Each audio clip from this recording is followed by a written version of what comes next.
नमस्कार विद्यार्थी मित्रांनो, स्वागत आहे आपले सर्वांचे या यूट्यूब चॅनलवर। आज आपण मराठी व्याकरण या विषयाअंतर्गत भाग 29मध्ये संभाव्य प्रश्न पाहणार आहोत।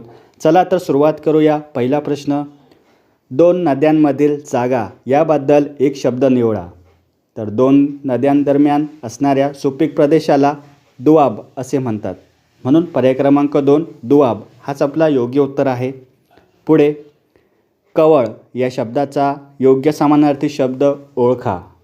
कवळ म्हणजे जेवताना तोंडातला जो घास असतो त्याला कवळ असं म्हणतात, म्हणून घास हाच आपला योग्य उत्तर आहे। पर्याय क्रमांक 3 योग्य उत्तर होईल। पुढे, खालीलपैकी कोणती विजातीय स्वरांची जोडी आहे? तर ती आहे पर्याय क्रमांक 4 ई आणि उ, कारण ईचे उच्चारस्थान तालव्य आहे आणि उचे उच्चारस्थान औष्ठ्य आहे, त्यामुळे दोन्हीचे उच्चारस्थान वेगवेगळे असल्यामुळे ते एकमेकांचे विजातीय स्वर ठरतात। पुढे, लेखणी हे कोणत्या प्रकारचे नाम आहे? लेखणी, तर यावरून एका जातीचा बोध होतोय, म्हणून हा आहे सामान्य नाम। पर्याय क्रमांक 2 योग्य उत्तर होईल। पुढे, रश्मी या शब्दाचा योग्य अर्थ निवडा। रश्मी या शब्दाचा अर्थ प्रकाशाचा किरण असा होतो, म्हणून किरण हाच आपला योग्य उत्तर होईल। पर्याय क्रमांक 4। पुढे, तो एक मोठा डोंगर आहे या वाक्यातून शब्दशक्तीचा कोणता अर्थ व्यक्त होतो? तर तो एक मोठा डोंगर आहे हे वाक्य वाचल्याबरोबर डोळ्यांसमोर प्रत्यक्ष निसर्गातील डोंगराचा सरळ, मुख्य आणि नेहमीचा अर्थ इथे स्पष्ट होतो। यात कोणताही अर्थ किंवा छुपा अर्थ नाही, म्हणून तो आहे वाच्यार्थ। पर्याय क्रमांक 1 योग्य उत्तर होईल। पुढे, मूग गिळणे या वाक्प्रचाराचा योग्य अर्थ कोणता ते ओळखा। मूग गिळणे म्हणजेच न बोलता अपमान सहन करणे, म्हणजेच काहीही न बोलता गप्प बसणे किंवा गप्प राहून अपमान सहन करणे, त्याला म्हणतात मूग गिळणे। पुढे, निर्वासित या शब्दाचा अर्थ लिहा। निर्वासित अर्थात युद्ध, आपत्ती किंवा राजकीय कारणांमुळे ज्याला आपले घर आणि देश सोडून दूर निघून जावे लागले, म्हणजेच पर्याय क्रमांक आपला 3 योग्य उत्तर होईल। घरादारास व देशास पारखा झालेला, म्हणजेच तो असतो निर्वासित। पुढे, म्हणीचा अर्थ ओळखा। काप गेले भोके राहिली, तर इथे योग्य म्हणीचा अर्थ होईल वैभव गेले आणि त्याच्या खुणा राहिल्या, अर्थात पूर्वी ऐश्वर्य श्रीमंती होती ती आता निघून गेली आहे, परंतु केवळ तिच्या आता जुन्या आठवणी किंवा खुणा शिल्लक राहिलेल्या आहेत। अशा वेळी ही म्हण वापरली जाते, काप गेले भोके राहिली। पुढे, पुढीलपैकी सिद्ध शब्द कोणते? अर्थात मूळ धातू जे असतात, मूळ शब्द, तर ते ओळखायचे आहेत। तर ते आहेत जा, कर, बस।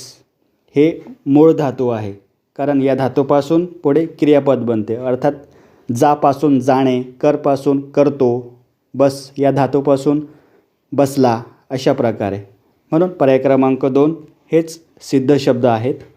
पुढे,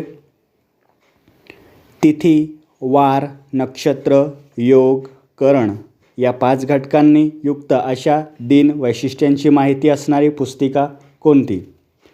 तर ती पुस्तिका म्हणजेच पंचांग, कारण पंचांग या पुस्तिकेमध्ये तिथी, वार, नक्षत्र, योग आणि करण या 5 घटकांची माहिती इथे दिलेली असते, म्हणून पंचांग हाच आपला योग्य उत्तर होईल।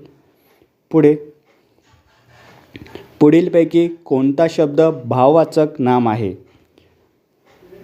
तर इथे पर्याय क्रमांक 3 पाटीलकी हा भाववाचक नाम आहे, कारण पाटील या सामान्य नामाला की प्रत्यय लागून पाटीलकी हे भाववाचक नाम बनले आहे।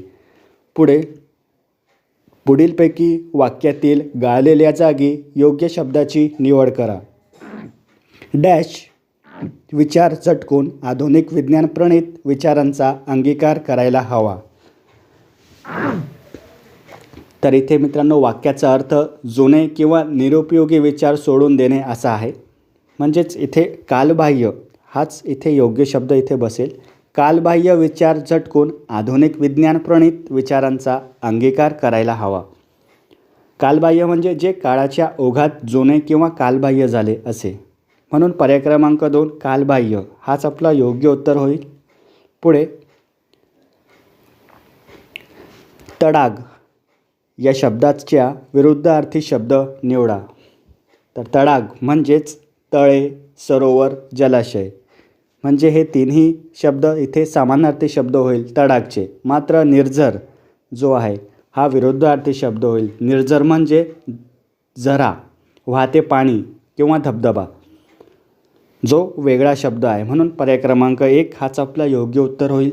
पुढे मी पुस्तक वाचत असे या वाक्यातील काळ ओळखा. तर मित्रांनो हा काळ आहे भूतकाळातील, कारण वाचण्याची क्रिया ही भूतकाळात घडत आहे. मी पुस्तक वाचत असे, पण कशी ही क्रिया नेहमी घडत होती. म्हणून भूतकाळामधील हा रीती भूतकाळ आहे. म्हणून पर्याय क्रमांक 1 हाच आपला योग्य उत्तर होईल. पुढे अधोरेखित नामाची विभक्ती ओळखा. तुझ्याहून श्रेष्ठ माणसे या जगात आहेत. तुझ्याहून इथे विभक्ती लागलेली आहे ऊन हूण, अर्थात ही विभक्ती आहे पंचमी विभक्ती, ज्यामध्ये हे तुलना दर्शवण्यासाठी हा प्रत्यय वापरला जातो ऊन हूण. म्हणून पर्याय क्रमांक 4 पंचमी विभक्ती हाच आपला योग्य उत्तर आहे. पुढे गणपत वाणी वेडी पितांना चावायचा नुसती काडी, म्हणायचा अन मनाशीच की ह्या जागेवर बांधीन माडी या काव्यरचनेतील अलंकार ओळखा. तर मित्रांनो या काव्यरचनेवरून आपल्याला काय लक्षात येते की गवळीने यामध्ये गणपत वाणी नावाच्या एका सामान्य माणसाच्या रोजच्या सवयीचे, अर्थात वेडी पितांना काडी चावणे असे स्वाभाविक चित्र कवीने तिथे रेखाटलेले आहे. तेथे त्या व्यक्तीची स्थिती स्वभाव जशीच्या तशी कवीने इथे मांडलेली आहे. म्हणून हा होईल स्वभावोक्ती अलंकार. पर्याय क्रमांक 2 हाच आपला योग्य उत्तर होईल. पुढे शिवरायांना स्वतंत्र वृत्तीचे जे लहानपणीच वळण मिळाले त्याचा परिणाम म्हणून पुढे हिंदवी स्वराज्य उभे राहिले. अधोरेखित शब्दसमूहाच्या जागी पुढीलपैकी कोणता शब्द समर्पक ठरेल. तर इथे लहानपणीच वळण मिळाले यामध्ये जे एक शब्द तिचे अर्थ होईल एका शब्दात, तर ते असेल बाळकडू. पर्याय क्रमांक 3 योग्य उत्तर होईल. बाळकडू अर्थात लहानपणी मनावर होणारे चांगले संस्कार किंवा मिळालेले प्राथमिक धडे किंवा वळण यासाठी बाळकडू मिळणे हा वाक्प्रचार वापरला जातो. म्हणून बाळकडू हाच आपला इथे योग्य उत्तर होईल. पुढे श्रीमंत माणसांना गर्व असतो या विशेषण वाक्याचे नामवाक्यात रूपांतर करा. तर श्रीमंत माणूस मूळ वाक्यात जो आहे श्रीमंत माणसांना गर्व असतो, यामध्ये श्रीमंत हे माणसांना या नामाचे विशेषण आहे. तर आता आपल्याला सामान्य नामरूपी वाक्यात रूपांतर करण्यासाठी श्रीमंतांना असा ते सामान्य रूप होईल. म्हणून पर्याय क्रमांक 1 श्रीमंतांना गर्व असतो. इथे नामवाक्यात इथे रूपांतर झालेलं आहे. इथे विशेषण नाही, श्रीमंतांना गर्व असतो. पर्याय क्रमांक 1 हाच आपला योग्य उत्तर होईल. कारण मित्रांनो इतर जे अर्थ आहेत इथे त्याचा मूळ अर्थ बदलत आहे. श्रीमंत माणसे गर्विष्ठ असतात. गर्व हा श्रीमंत माणसांचा अलंकार असतो. श्रीमंत माणूस गर्वाने फुगलेला असतो. म्हणून पर्याय क्रमांक 1 हाच आपला योग्य उत्तर इथे होईल. पुढे रस्त्याने जाताना डाव्या बाजूने वाहने न्यावीत या वाक्यात कोणत्या प्रकारचा अर्थ आहे. तर हा क्रियापदाचा अर्थ या विषयावर आधारित प्रश्न आहे. यामध्ये जो आपल्याला क्रियापदाच्या अर्थावरून इथे प्रकार ओळखायचा आहे. तर न्यावीत तर इथे या क्रियापदाच्या रूपावरून कर्तव्य, शक्यता, योग्यता, उपदेश याचा बोध होत आहे, म्हणून हा होईल विद्यार्थ. पर्याय क्रमांक 2 योग्य उत्तर होईल. विद्यार्थ्यामध्ये कर्तव्य, शक्यता, योग्यता याचा बोध होतो.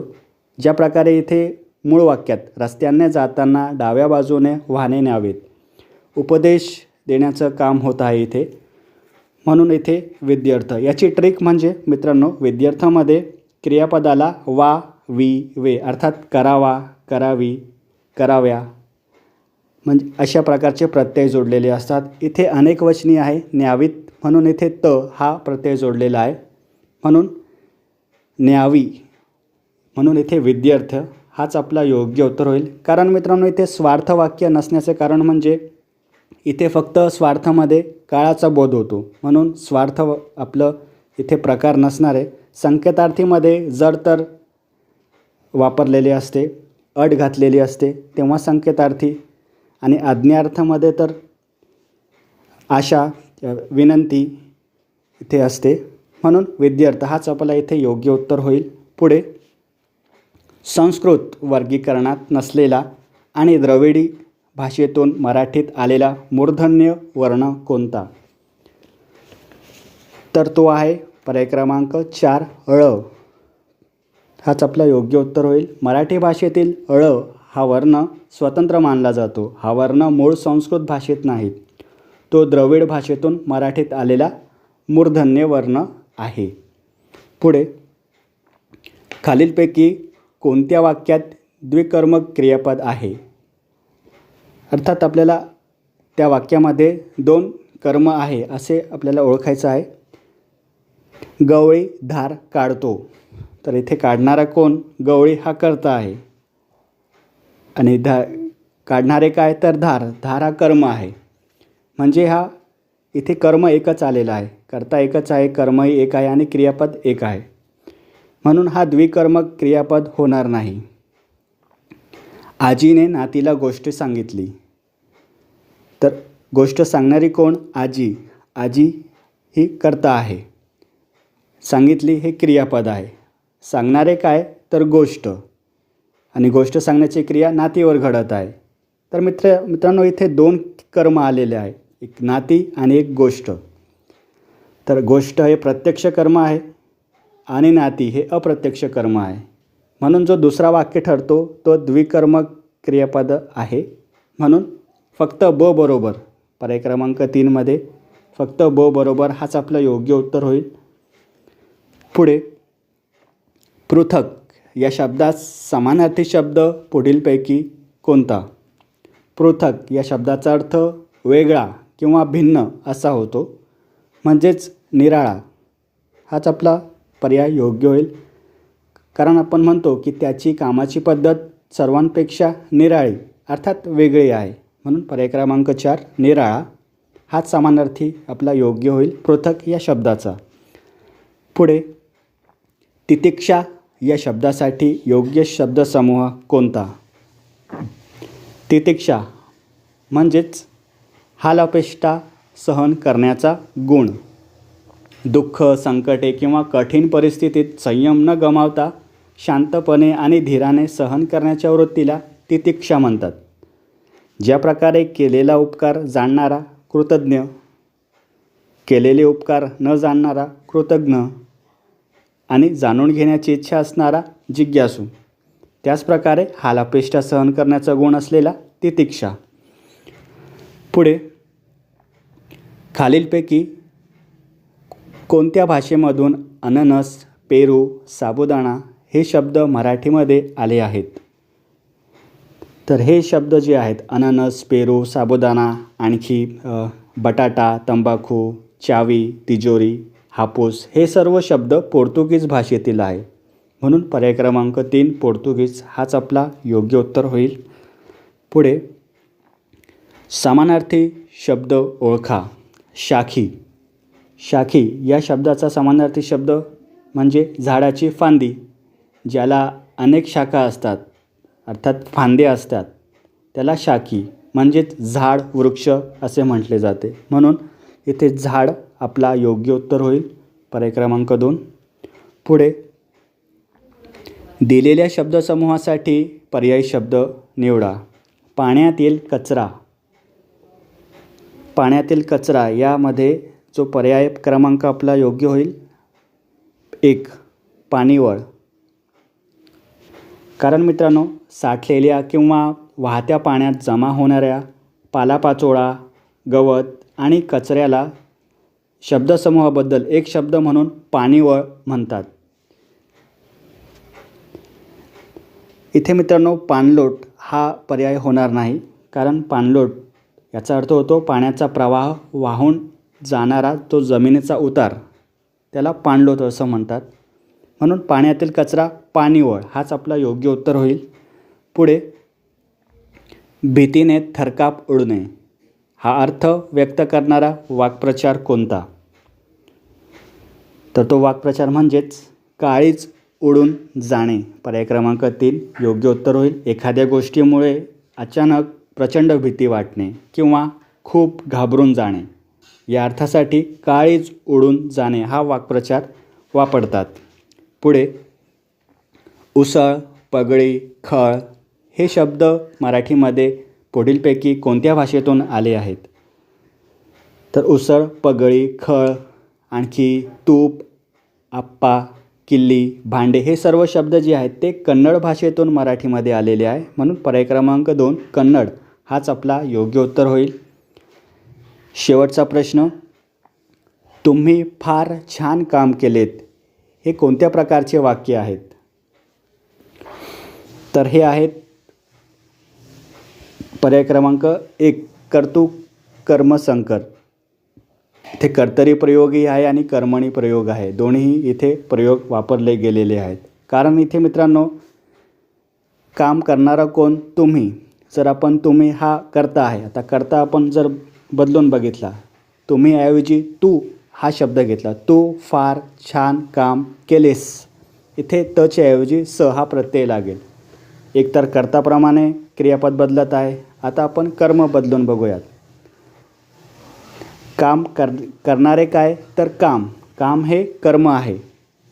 आता आपण इथे काम हा शब्द बदलून बघू. तुम्ही फार छान अभ्यास केलात, तर इथे क्रियापद बदलत आहे. कर्म बदललं की केलात असा इथे क्रियापद येत आहे. म्हणून इथे कर्त्याप्रमाणे ही क्रियापद बदलत आहे आणि कर्मप्रमाणे ही क्रियापद बदलत आहे. म्हणून कर्तृ कर्मसंकर हाच प्रयोग आपला इथे योग्य होईल. पर्याय क्रमांक 1. तर मित्रांनो, अशा प्रकारे आज आपण मराठी व्याकरणावरील महत्त्वाची 30 प्रश्न अभ्यासलीत. त्यामागचे कन्सेप्ट आपण जाणून घेतलेत. तर व्हिडिओ आवडल्यास व्हिडिओला नक्की लाईक करा. चॅनलला सबस्क्राईब करणं विसरू नका. काही शंका असेल तर कमेंट बॉक्समध्ये नक्कीच कमेंट करा. जय हिंद, जय महाराष्ट्र.